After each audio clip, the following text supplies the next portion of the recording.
4-5 acre शेती रस्ता असा पूर्ण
काय विरोध करावा हे माझ्या हातात नाहीये।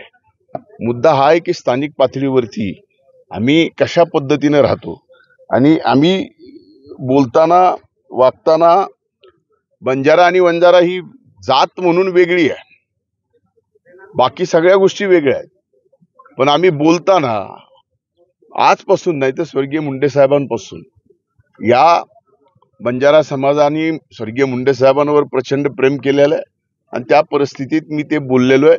त्या बोलण्याचा कुणी काय अर्थ घ्यावा आणि अर्थ घेणारे आणि घोषणा देणारे सुद्धा कोण होते हे सुद्धा आता सोशल मीडियावरती बऱ्यापैकी बाहेर आलेलं आहे। त्यामुळे लक्षात घ्या की कुठेतरी एखाद्या चांगल्या कार्यक्रमाला गालबोट लागावं आणि तो कार्यक्रम म्हणजे एकीकडे चांगला कार्यक्रम तुम्हाला दाखवता येत नाही माध्यमांना, काहीतरी झालं पाहिजे ना, त्याच्याशिवाय तुमचा टीआरपी वाढत नाही। तर असे जी काही आहेत विघ्न संतोषी लोक ते त्यांच्या पद्धतीने करतात। आता इथंही बऱ्याच बंजारा समाजाचे लोक, त्यांना जर विचारलं तर आम्ही म्हणताना बंजारा एक अशा संबंधित विषय आहे, कारण आम्ही भटके आहोत। काय सांगाल, कालपासून पाहिलं तर जिल्ह्यामध्ये मोठ्या प्रमाणात अतिवृष्टी झालेली आहे, त्यामुळे पाहिलं तर अनेक शेत वाहून गेलेत लोकांचे, काही रस्ते वाहून गेलेत, आपण स्वतः सकाळ पाहणी करतात। काल आणि परवाच्या अतिवृष्टी संबंध जिल्हाभर झाली, त्यात परळी तालुक्याचं फार मोठं नुकसान या ठिकाणी झालेलं आहे। 100% या ठिकाणी शेतीचं नुकसान या परळी तालुक्याचं अतिवृष्टीमुळे झालेलं आहे। ही अतिवृष्टी यायच्या अगोदर 50% नुकसान झालं होतं, पण आता या पावसाने तर पूर्णपणानं उद्ध्वस्त करून टाकलं आहे। आपण आत्ता बघताय की आता हा कापूस पूर्णपणानं पाण्यात आहे।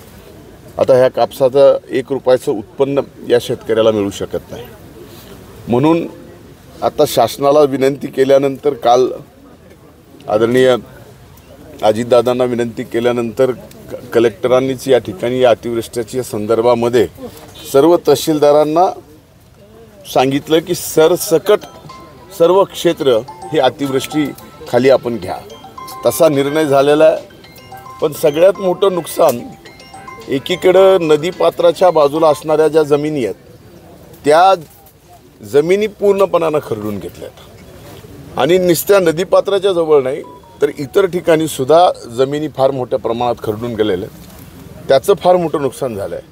तर त्याबाबतही पंचनामे करण्याचा निर्णय या ठिकाणी मी घेण्यास प्रशासनाला सांगितलं आहे। एवढंच नाही तर यामध्ये बऱ्याच विहिरी पण आत्ता गेलेल्या आहेत, फार मोठं नुकसान शेतकऱ्यांचं झालं आहे। बऱ्याच ठिकाणी गावाचे संपर्क पूर्णपणानं तुटलेले आहेत, पूल अनेक वाहून घेतलेत।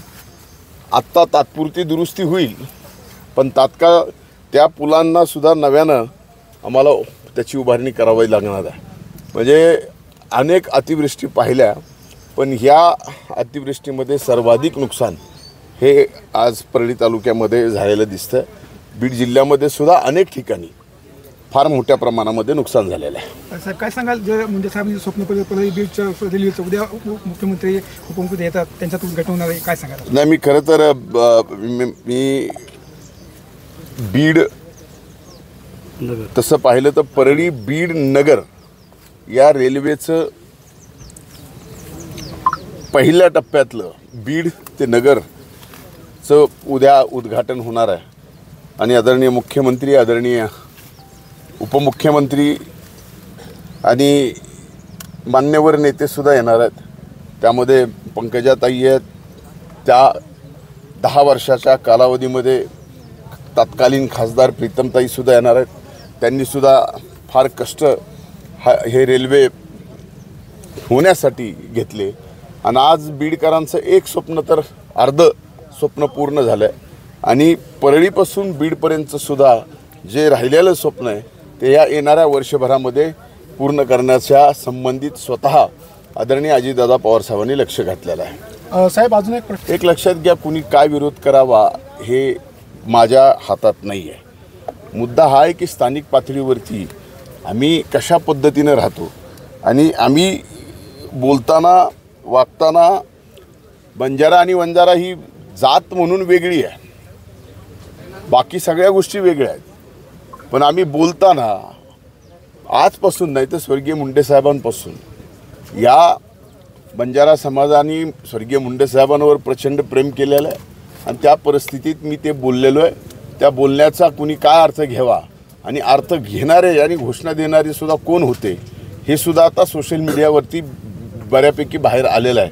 त्यामुळं लक्षात घ्या की कुठेतरी एखाद्या चांगल्या कार्यक्रमाला गालबोट लागावं आणि तो कार्यक्रम म्हणजे एकीकडे चांगला कार्यक्रम तुम्हाला दाखवता येत नाही माध्यमांना, काहीतरी झालं पाहिजे ना, त्याच्याशिवाय तुमचा TRP वाढत नाही.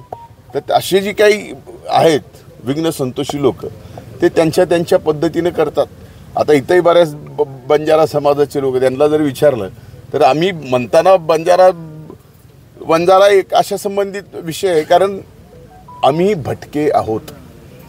साधारणतः सुरुवातीच्या पावसात सरसकट एकदा क्षेत्र आलं, सरसकट क्षेत्र ज्यावेळेस राज्याकडे जाईल त्यावेळेस सरसकट मदतसुद्धा यांना मिळेल.